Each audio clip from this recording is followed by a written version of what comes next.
Okay, macam mana nak cuci tinted glow? Okay, sekarang ni dekat, kalau you tengok my face, tolong lampu sikit. Okay, sini ada tinted glow.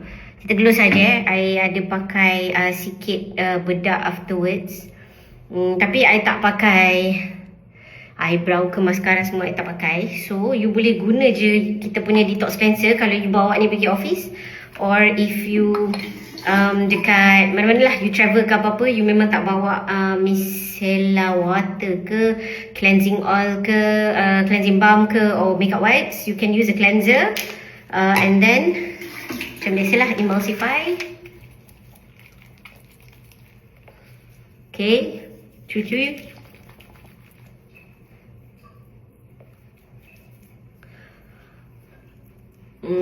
Okay, sebab dia very lightweight and it's actually non-waterproof, tapi you memang still kena remove lah. You tak boleh guna air je, sebab kalau guna air je memang pedih lah muka you. Okay, then you rinse macam biasa je.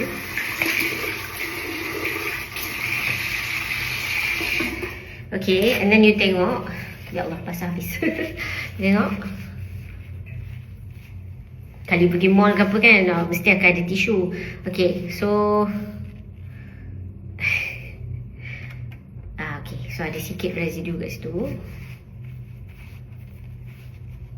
Tapi guna cleanser je dah cukup, dah boleh remove. Unless you memang ada pakai mascara tebal ke, eyeshadow ke apa, then memang tu kena remove properly jugalah. Okay, so ni ada sikit dekat situ.